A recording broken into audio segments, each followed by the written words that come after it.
Ireland থেকে belong করেন, Ireland থেকে উনি এসেছেন এবং কলকাতায় ওনাকে আমরা স্বাগত করব আমাদের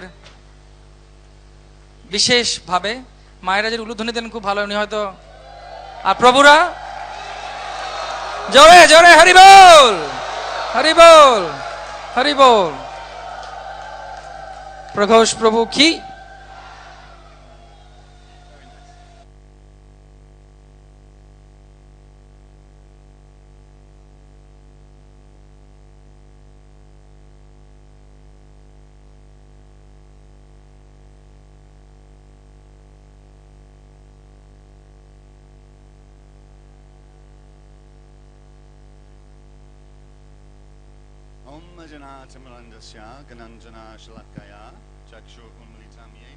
Tasmai Shri Gurave Namaha.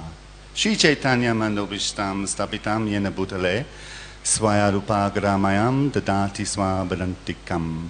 Jai Shri Krishna Chaitanya Prabhu Nityananda Shri Advaita Gadadha Shivasadi Gaura Bhaktavrinda. Hare Krishna, Krishna Krishna, Hare Hare, Hare Rama, Rama Rama, Hare Hare, Hare Krishna. So, will I speak in English or Bengali? If it's Bengali, it will be very short. Ki hoiche? Kamanache? Also, I promise that I am not Chinese and I'm not African. I don't drink blood and I don't eat aeroplanes.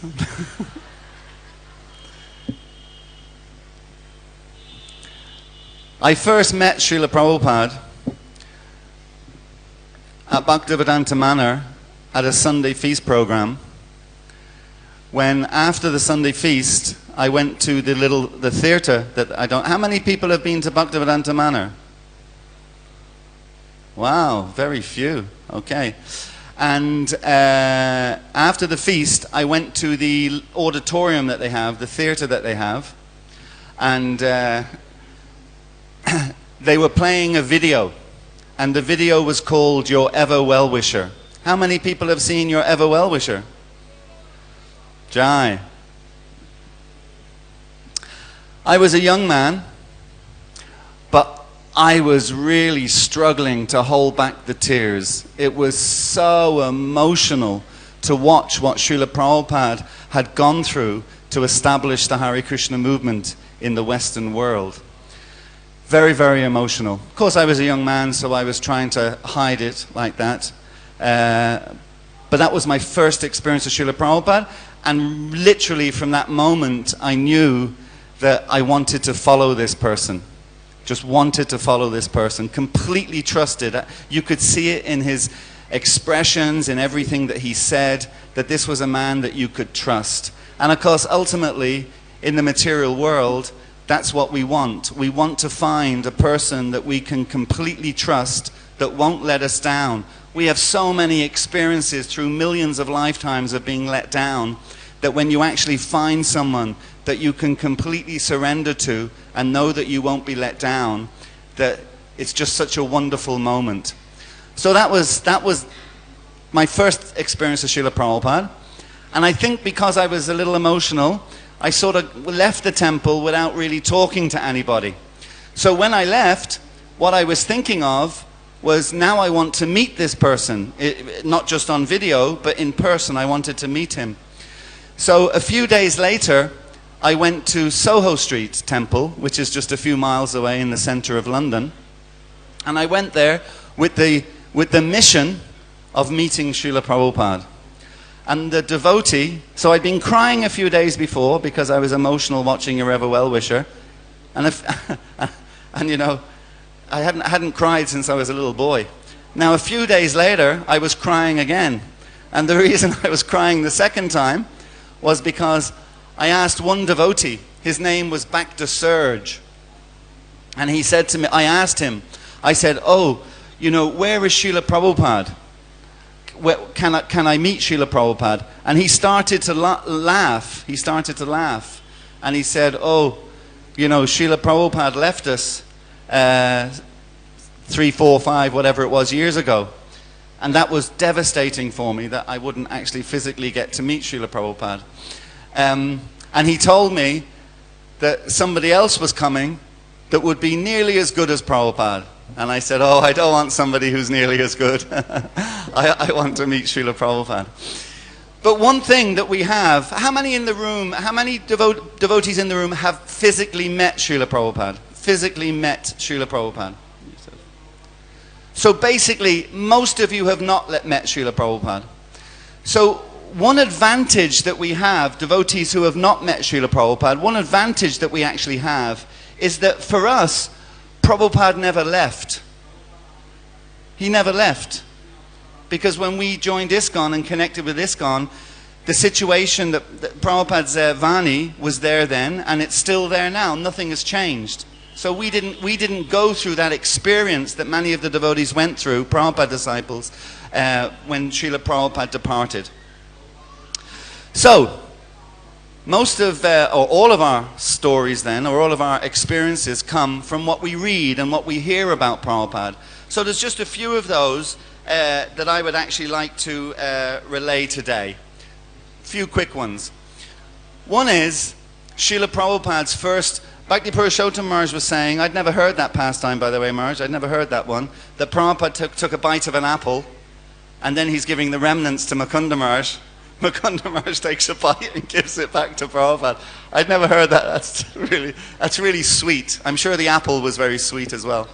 But one story like that, Srila Prabhupada's first ever formal Vyasa Puja ceremony. How many of you know where Srila Prabhupada's first formal Vyasa Puja ceremony took place? What would you say? No. Mr. Know-It-All in the front got it wrong. He said Hong Kong. It was actually Tokyo, so, you know, not too far away. If it was Hong Kong, it would be terrible because that's in China, and, you know, that's where they drink cow's blood. You know? So it was in Tokyo. And it's just interesting, you know, the dynamic of how it happened, I'm not exactly sure, but I can imagine Prabhupada was a little sort of, you know, a Vyasa Puja, the nature of it is you're glorifying your spiritual master, so it's up to the disciples to glorify the spiritual master. So some of the devotees that were there, one was Tamal Krishna Maharaj, and one was Brahmananda. So the problem was that they hadn't got a clue how to conduct a Vyasa Puja ceremony. They kind of had to ask Prabhupada everything, you know. So when they, in the course of asking Prabhupada what ingredients they needed for the ceremony, the first thing that Prabhupada said, oh, you have to bring some pushpa. So Tamal Krishna Maharaj, and any of you know who Tamal Krishna Maharaj, he always liked to do things himself. So immediately he went into the kitchen and people were trying to figure out where's he gone, what's he doing. And he came back about 20 minutes later with some pushpana rice. And he came back with the pushpana rice and he offered it to Prabhupada. And Prabhupada said, no, flour. So then Tamal Krishna Maharaj, he went back into the kitchen and he got a jug of wheat flour for making chapatis. And he came back out with the wheat flour and gave it to Prabhupada. And Prabhupada said, oh, no. And eventually, Tamal Krishna Maharaj got it and they had some kind of Vyasa Puja ceremony. So these were the things. Maharaj was talking about learning how to clean yourself after going to the bathroom, etc. Prabhupada was dealing with devotees who literally, they knew nothing. They had no knowledge of all of these things. And he had to train them up in every aspect. Another nice pastime is in Mayapur that I'm aware of, in Mayapur. And one day, Prabhupada is in his room. And there weren't that many devotees in Mayapur in those days. Now we have, like, everywhere you go. We had over 10,000 people in the Netaji Stadium at a Hare Krishna. The last time I was in a stadium with 10,000 people or more was before I joined, going to a Pink Floyd concert or something. I mean, that was absolutely amazing. 10,000 devotees. 18,000 people in a stadium chanting Hare Krishna. How far out is that? It's just that on the 50th anniversary of ISKCON. Absolutely amazing. So, what was I saying? Oh yeah, so in those days there weren't that many devotees. There certainly wasn't 18,000, that's for sure, in Mayapur. And this devotee, he was waiting outside Prabhupada's rooms to hope to get some association with Prabhupada, that Prabhupada would come out, or, you know, and he would get some association. So he was waiting there for quite a long time, and eventually Srila Prabhupada came out of his room, and the devotee was like really excited. And Prabhupada just went walking along the veranda with his japa beads, and he was just chanting some mantras, walking along the veranda. I think he walked around a bit and came back and that kind of thing. And the devotee was just like walking directly behind Prabhupada, just hoping that Prabhupada might say a few words to him or something. And as Prabhupada walked past one room in the Lotus building, he stopped. And he just stopped. And then he said to the devotee, and the devotee was all excited because he started talking to him. He said to the devotee, "What's this?" And the devotee says, what's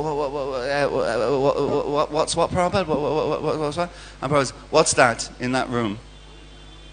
And then the devotee went over to the room and he listened, and he could hear there was a fan on in the room, and there was nobody in the room. So Prabhupada was identifying that's wasting Krishna's energy, that's wasting electricity. So he told the devotee to go into the room and turn it off. And the room was locked. So the devotee had to figure a way of getting his hand through the lattice window and try to open the catch, and he was really trying his best to get in. And of course, he made the point to Prabhupada, he knew nothing about this. It's not his room, he wasn't there. And Prabhupada was just saying, "Who's the rascal who left this fan on? Who's the rascal who left this fan on? Who's the rascal who left this fan on?" Anyway, eventually the devotee got into the room and he turned the fan off. And then he came back out, and he was with Prabhupada. And then Prabhupada went back in his room and the whole pastime was over. The next morning in Srimad Bhagavatam class, Prabhupada was giving class. And he chanted the sloka, he read the text, and then he read the purport. And just as he finished the purport and was putting the Bhagavatam down, you know, there was how many devotees were in the class, you know, 30, 40, 50, whatever it was. He put the Bhagavatam down, and just as he put it down, Prabhupada looked up, and who did he see right in front of him? He saw the devotee that he was with in the Lotus room, Lotus building, the evening before. And he put the book down, and he pointed at the devotee and says, "He's the rascal who left the fan on," in front of all the devotees in the Bhagavatam class. And the devotee said to me, he says, "I just wanted the floor to open and for me to sink into the floor, you know. Prabhupada had just, in front of all my God brothers and God sisters, he just nailed me for something that I didn't do, you know." And he was just completely freaked out. And he was in total anxiety about it. And later on that day, still in anxiety, Prabhupada apparently went missing. I don't know if we know that. Prabhupada went missing. The devotees didn't know where he was. Bhavananda didn't know where he was. Jayapataka Maharaj didn't know where he was. They didn't know where he was. So they went looking for Prabhupada. And this devotee found Prabhupada, Krishna's arrangement. This devotee found Prabhupada. He was just up on the roof of one of the buildings, but he found Prabhupada. And then he said to Prabhupada that, "Oh, Prabhupada, I'm so stressed. I'm in so much anxiety, you know, that I've so much upset you about the thing." And then Prabhupada said to him, No, you don't worry about that. There's no problem whatsoever. You know, I love you. You're a wonderful devotee. He says, but the devotee wanted to get across the point that he didn't actually leave the fan on. And Prabhupada says, "Don't worry about that." He says it helps in our spiritual advancement if we feel some anxiety in the presence of our spiritual master. So Prabhupada was giving him a nice instruction in spiritual life. Another one that I want to tell is when Prabhupada was in America, and he was in an airport one time. He was leaving to go somewhere else. I think he was leaving to go back to India or something like that. And I think it was in Detroit. I could be wrong. I think it was in Detroit, but it was quite a lot of devotees, and they all came to the airport. And in those days, maybe many of you are quite young, you won't remember, it was pre-9/11, a long time pre-9/11, 25, 30 years prior to 9/11. In those days, airports were just like bus stations. You know, there was no security, and you could go right up to the gate and see the person off like that. So all the devotees wanting to get a last moment with Srila Prabhupada, a last glimpse of Srila Prabhupada, they all went to the gate that Prabhupada was departing from. But there was about 100 of them. And you know what it's like if there's 100 people who aren't getting on an airplane and they're all at the gate. It makes things very, very congested. So one of the devotees who was there was the GBC. And of course, you know the GBC are very responsible and they always make the right decisions, etc. like that. You all know that, right? Why are you laughing? So the GBC was a devotee called Rupanuga Prabhu. And he could see that the airport staff were getting quite anxious about this situation. The devotees were blocking all the corridors. You know the way devotees do that. I have some restaurants, not ISKCON has them, but I look after some restaurants in Dublin. And on Saturdays we have Harinam, and devotees come from different parts of, of the city and maybe different parts of the country to participate in the Harinam. And no matter how many times I tell them, and I've told them hundreds of times, no matter how many times you tell them, where do they all congregate? They all congregate at the door of the restaurant and the thoroughfare up to the counter. And you just get this block of 20, 30 devotees, and the customers can't get in. I mean, to get in, I mean, the thing is we're trying to encourage people to come in and take prasadam and get involved in something Krishna conscious like that. But they literally have to battle their way through these 20 or 30 devotees who are blocking the door, blocking the corridor like that. So you know how devotees do that. So Rupanuga noticed that the corridors were being blocked, the doorways were being blocked, even the gate even passengers trying to get on the plane were being blocked. And he could see that the staff were getting very anxious about this whole situation. So what he decided to do, he got himself up on a chair. And he, somehow or another, I suppose because he was the GBC, he actually had a megaphone with him. Maybe he had it from Harinam or something, I don't know, but he actually had a megaphone with him. And he got up on the chair, and he shouts into the chair, into the chair. He didn't shout into the chair. He shouted into the megaphone. He said, "Okay, Hare Krishna, can all devotees please get up now and leave the terminal?" And not one of the devotees paid a blind bit of attention to him. Actually, I tell a lie. One devotee did. Srila Prabhupada. Srila Prabhupada got up from his chair and started to walk out. And Rupanuga says, no, not you, Srila Prabhupada. I'm trying to get rid of all the other devotees. So it's just interesting that, Prabhupada's humility, because the GBC was given an instruction, Srila Prabhupada was following it, but none of the other devotees did. And of course, nothing's changed, right? Oh, Krishna. Okay, so do I have any other quick stories to tell before my time is up?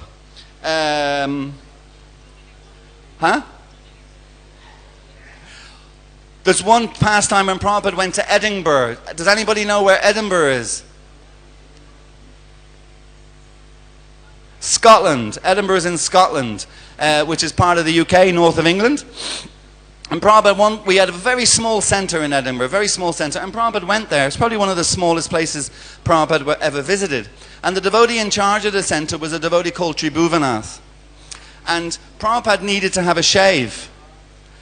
And he hadn't got his razor with him. So he asked Tribhuvanath for a razor so that he could have a shave. And Tribhuvanath gave Prabhupada a razor. And Prabhupada looked at it, looked at the razor, and he looked at Tribhuvanath, and he said, "This is not Gillette." And he threw it away and said, "Simply bogus."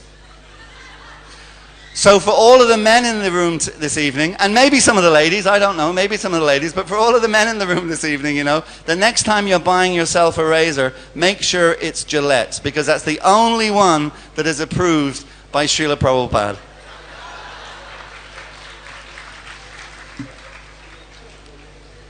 Okay, I'm told I had 2 minutes. I must be finished now. I just want to say again, it's been an absolutely incredible festival. Incredible festival. I don't think there's anywhere practically in the world where you would be able to gather so many devotees in such an enthusiastic way like we did here, but also in the Netaji Stadium. And also all of the devotees who chanted or danced, or all the different contributions that were made on the stage the other evening were absolutely fantastic, very professional, and a very fitting tribute to the very first week of our 50th anniversary celebrations. They go on all year. You can travel around the world now on a permanent Jaladuta Yatra, just celebrating the 50th anniversary. Thank you all very much. Srila Prabhupada Ki! Thank you, His Grace Praghosh Prabhu Ki. Actually, Prabhu, because you are here, we are blessed by the whole GBC body. Thank you so much. Because being the chairman, thank you so much for being here. Thank you. Please. तो